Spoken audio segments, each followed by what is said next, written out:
शरणागतीचा नियम समजलेली व्यक्ती सर्वश्रेष्ठ. ज्ञानेश्वर घाडगे यांचे प्रतिपादन. खडकलाट येथे कीर्तन सेवेला प्रतिसाद. शरण गेल्याशिवाय माणसाला यश प्राप्त मिळत नाही. जीवनात जर मनुष्य स्वतःला श्रेष्ठ समजला तर तो कोणालाही शरण जात नाही, पण यामुळे त्या मनुष्याचा विकास खुंटून मीपणा जास्त होतो आणि तो मनुष्य जीवनात कधीही यशस्वी होत नाही. ज्यामुळे ज्या मनुष्याला कधी कोठे आणि कोणाला शरण जावे हे समजते तो मनुष्य जातीमध्ये श्रेष्ठ ठरतो, असे प्रतिपादन ज्ञानेश्वरी घाडगे यांनी केले. ते खडकलाट येथील पैलवान ग्रुपच्या वतीनं आयोजित कार्यक्रमाप्रसंगी कीर्तन सेवेत बोलत होत्या. त्या पुढे म्हणाल्या, शरण जाणे म्हणजे यश प्राप्त करणे हे मनुष्याला माहीत पाहिजे. मनुष्याच्या जीवनाला अध्यात्माची जोड असली पाहिजे. परमात्माची जोड घेऊनच संसार केल्यास संसार सुखाचा होतो. मुलगा आई वडिलांना शरण गेला पाहिजे तर जीवनात आई वडिलांचे महत्त्व समजते. विद्यार्थी गुरुला शरण गेल्याशिवाय गुरुचे महत्त्व समजत नाही. पत्नी पतीला शरण गेल्याशिवाय पतीचे महत्त्व समजत नाही. अंतःकरणात सेवेचा भाव असला पाहिजे तरच मनुष्य जीवनात सुखी होतो. ज्या माणसाला जीवनात शरण कधी कसे आणि कोठे शरण जावे हे समजते तो मनुष्य जीवनात नेहमी यशस्वी होतो. देवाने शरीर दिले आहे ते भजनात सहभागी होण्यासाठी. आवड असेल तर सवड होते. आवडीच्या गोष्टीसाठी आपोआप सवड होते. त्यामुळे भजन हे आवड झाली पाहिजे. अध्यात्माकडे जात असताना अंगातील वाईट गुण तिकडे जाऊ देत नाही. त्यामुळे मनुष्य अध्यात्मापासून दूर होतो. पण त्या वाईट गुणांचे नायकला जर आम्ही अध्यात्माकडे वळलो तर आम्हाला यश नक्की मिळते. जो मनुष्य सुखी असेल तर चांगले काम आहे, तो दुःखी असेल तर त्याचे काम वाईट आहे हे समजून घेतले पाहिजे. डोळ्याने देवाचे रूप पाहावे. नेहमी डोळ्याने चांगले पाहावे, वाईट पाहू नये. शरीर दिले आहे देवाला शरण जाण्यासाठी. तुम्ही आम्ही संपूर्ण मनुष्य जात हे देवाचे लेकरं आहोत. त्यामुळे आपल्या आई वडिलांना अर्थात देवाला शरण जावे हे आपले कर्तव्य आहे. जीवनात यश मिळवण्यासाठी निद्रा कमी करावी. वाचाल तर वाचाल त्यासाठी वाचन करावे. नेहमी वाचन करत राहावे. वाचन केल्याने माणसाला बाह्य जगाची जुळवून घेता येते असे कीर्तनातून मार्गदर्शन केले.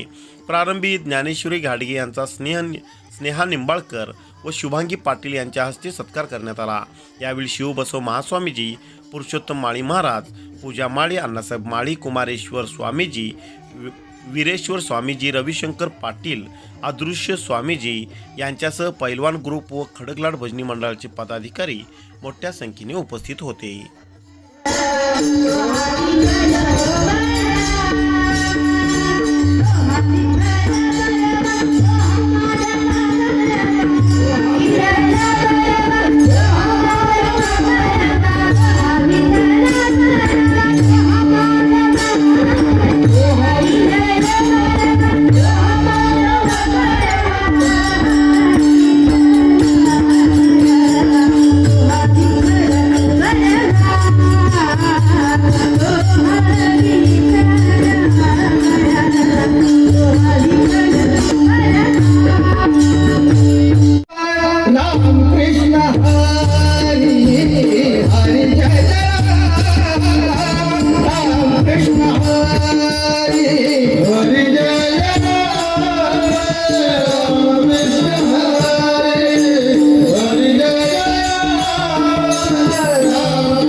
प्राप्त प्रसंगी प्राप्त स्थळी कीर्तनरूपी सेवेकरता उच्चारला अभंग महान भगवत भक्त विश्ववंदनीय महाराष्ट्र भूषण जिजाऊ रमण पाषाण दुंपन पाचव्या वेदाचे निर्माते अखंड जनकल्याण करता आपल्या मुखार विंदातून अमृतवाणी या जगाला देणारे साधू संतांचं जीवन हे जगाचं कल्याण करता असते हे जाऊन देणारे अनाथांचं साधकांचं वारकऱ्यांचं ज्यांना बाप म्हटलं जातं भागवत धर्माच्या वटवृक्षाला लागलेलं गोंडस फळ इंद्रायणीच्या काठावरती उठलेलं भक्तीचं वादळ वैराग्यराग रसिक विश्ववंदनीय जगद्गुरु तुकोबरा यांचा साधा सोपा सर्वाचा 4 चरणाचा अभंग मात्र 2 चरणाला कसं शरण जावं काय शरण जावं आणि शरण गेलं तर होतं काय हे सांगणारा अभंग विठ्ठला विठ्ठला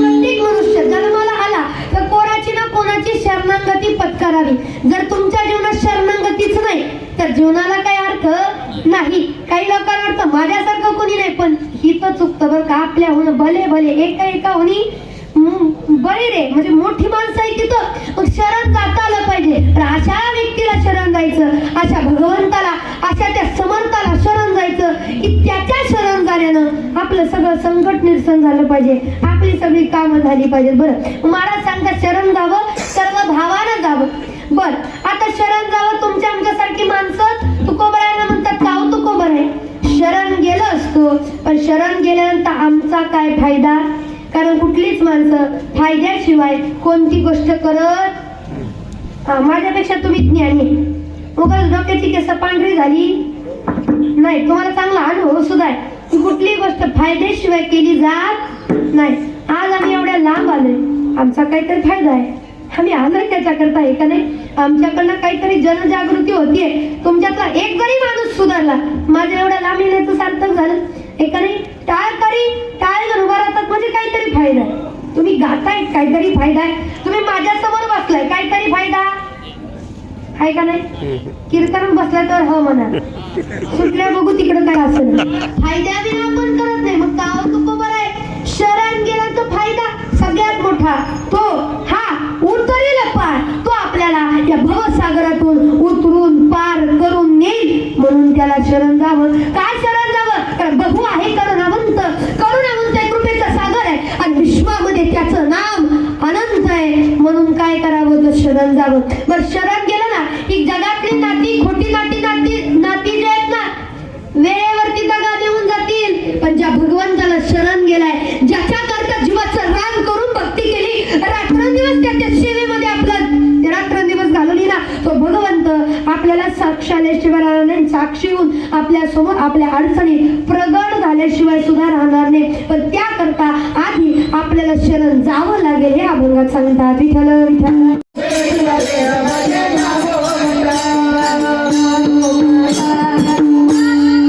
देवाना देह कशा करता दिला? देवाना देह ऐकाय ना, लक्ष आहे ना? हो, खडकलाटकर बरोबर आहे ना गावाचं नाव? हा. देवाना देह कशा करता दिला?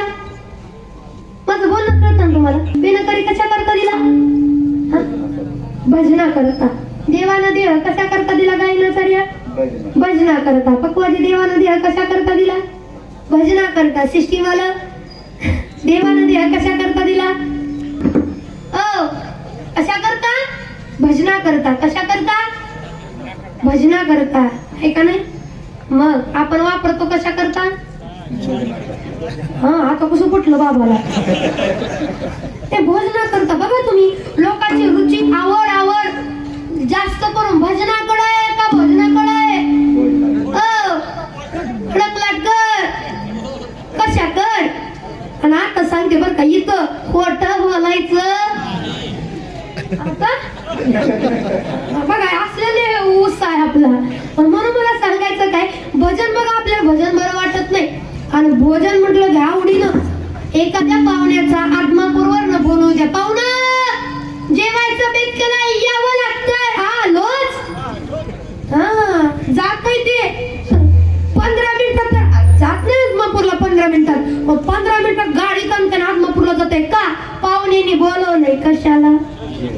आणि त्या जागी पाहुणं कीर्तनाचं ठेवलंय कार्यक्रम, कीर्तनाला यावंच लागतंय. ते म्हणत नाही जमायचं. हे माग कार आहे, नाही जमायचं. ताप आहे माग यायला जमायचं, तरी त्याला यायला जमत कुशाल नाही म्हणतो. अवघड आहे. मग नाही जमत नाही आपल्याला का? कारण आपली रुची नाही. आवड माणसाला आवड असली ना सवड निघते. लोक लय म्हणतात आम्हाला लय पंढरपूरला जावं वाटतं, आम्हाला लय आदमापूरला जावं वाटतं, आम्हाला देव करू वाटतं, पण आम्हाला वेळ मिळत. अरे वेळ हो, आवडीच्या गोष्टीला वेळ काढावं लागत नाही. हा, वेळ मिळत नाही म्हणतो आपण. आवडीची गोष्ट असेल ना वेळ निघतोच, त्याला वेळ काढावा लागत नाही. पण आवड नाही आपली का? आवड नाही. इथं बसणारी लोक खोटं बोलायचं नाही, खरं सांगायचं. 2-2 तास फोन बघायला बरं वाटतं, 2-2, 4-4 तास गप्पा माराय बरं वाटतं. पण 2 तास कीर्तनात बसू वाटत कोण म्हणलं नाही? आता कीर्तनात उभा राहा असं म्हणता नाही म्हणजे अवघड आहे. नाही खरंय, कीर्तन भजन म्हणलं नको वाटतं. आणि कधी तर तुम्ही बारकाईने विचार केलाय का, कीर्तन भजनामध्ये बसलं की आपल्याला जांभळे येणार, शिंक येणार, खोकला येणार, पायाला मुंग्या, पाठीला मुंग्या. बसूच वाटते. कधी एकदा कीर्तन संपते, कधी एकदा जातोय असं होतं ना. आणि कधी कीर्तनात बसते गप्पा मारताना पण तास का 2-2 तास गप्पा मारतो, पण साधी जांभळी सुद्धा येत नाही का? आपली आवड नाही. विठ्ठल विठ्ठल. तुम्हाला कीर्तन ऐकू वाटतं का नाही? वाटतं. कीर्तनाचा आनंद घेऊ वाटतो का नाही? वाटतो. सगळं खरंय. कीर्तनात बसूही वाटतं, पण बसू देत नाही. जांभळा येतात, शिंक येतात, खोकला येतं, म्हणजे बसू देत. कोण बसू देत नाही? बायको नाही हो, तिने कुठं अडवले आपल्याला. कीर्तनात बसू देत नाही ती बायको नाही, ती पत्नी नाही. कीर्तनात बसू देत नाही ते काय माहितीये का? तुमच्या इकडे तुम्ही शेती करता? शेती मला काय तुमच्या इकडचं माहित नाही. शेती आहे ना, चांगली गोष्ट आहे. शेतामध्ये आपल्या जर बघा, शेतामध्ये आपल्या आळ्या पडल्या किंवा कीटक झाले तर आपण त्याला मारण्याकरता, घालवण्याकरता त्याच्यावरती फवारतो. काय फवारतो? कीटकनाशक मारतो. त्याच्यावरती काय मारतो? कीटकनाशक. आणि कीटकनाशक त्या किड्यांवरती, त्या आळ्यांवरती मारलं, त्या कीटकनाशकांचा आळ्यांना, त्या कीटकांना त्रास होतो, त्रास. आणि त्या कीटकनाशकाचा त्रास झाला त्यांचं मग चालू होतं वळवळ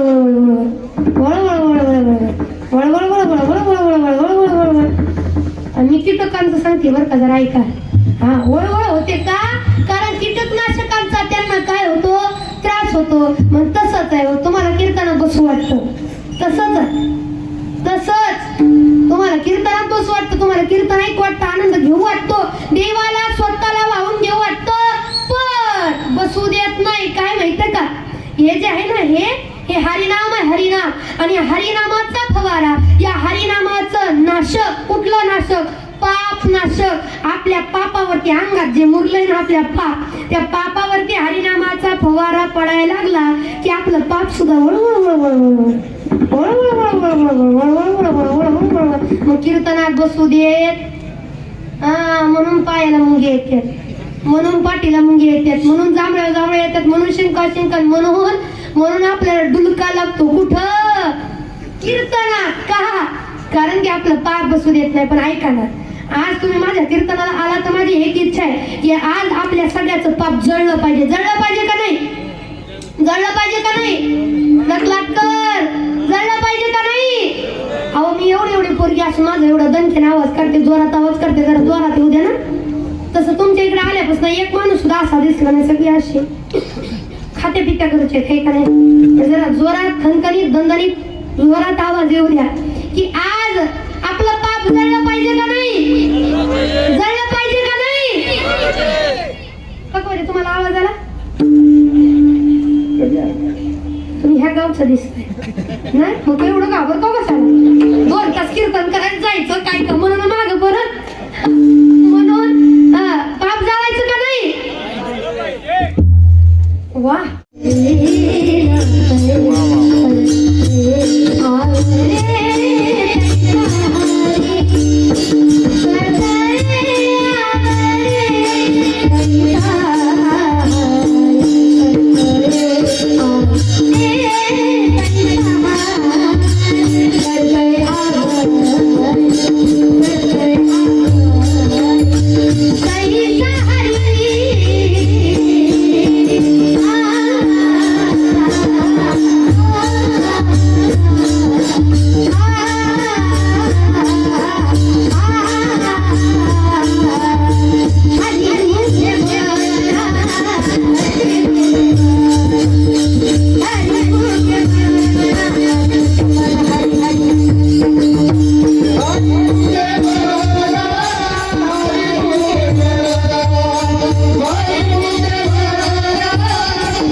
शरण गेलं ना ऐका शरण गेलं तर त्या शरणावरती टिकून राहू ना. तर आपलं कसं आहे माहिती का पावला तर विठोबा नाहीतर पावला तर विठोबा नाहीतर मसोबा कुठं गेला. अहो आपला देव सुद्धा बदली होते मग माणसाचं काय घेऊन बसला. आजकाल लोक निष्ठेची राहिली जे निष्ठावान लोक आहेत ना ते शेवटपर्यंत टिकून राहतात. म्हणून पहा की एका चरणावरती निष्ठा पाहिजे केवढी पाहिजे. रामायणातला सुंदर प्रसंग आहे काही ना माहित असेल जुनी जी मंडळी आहेत ना जुनी ऐकणारी त्यांना माहित असेल बाकीच्यांना माहित नसेल पण ऐका रामायणात ते सुंदर प्रसंग आहे की रावणाला वाटलं मी हरणार आहे मी मरणार आहे माझं काही खरं नाही मी संपलं आता माझा नाश आहे आता माझा विनाश आहे संपलं मी आता माझ्या जीवनात काही नाही आता मला श्रीराम प्रभू मारल्याशिवाय राहणार नाही. आणि त्या क्षणाला त्याला आठवण यावी एवढ्या लवकर मी हरणार नाही एवढ्या लवकर मी मरणार नाही का माझा एकटा अजून मैदानात उतरला नाही माझा भाव अजून माझ्या पाठीशी गंभीरपणे उभा आहे मला कोणी हरवू नाही शकत. कोण आहे असा मग कुंभकर्ण रावणानं नाव सांगितलं कुंभकर्ण एकच भाऊ म्हणे आता तोच मला वाचू शकतो. कुंभकर्णाकडे जावं आणि कुंभकर्ण असला होता दिप्पाटच्या दिप्पाट झोपला ना 6 वर्ष उठत नव्हता असला कुंभकर्ण. त्याला झोप लय प्रिय होती त्याला झोप लय प्रिय होती ज्याला झोप आवडते त्याचं नाव काय तुम्हीच म्हणा. म्हणून ज्ञानी माणसानं ज्याला आयुष्यात काहीतरी करायचं ना त्याने झोपेवर जरा कंट्रोल करावं. लय झोप जीवनात चांगली नाही. झोपून आयुष्य घालवण्यापेक्षा काहीतरी करून आयुष्यात काहीतरी करून दाखवा आयुष्यात कमवा.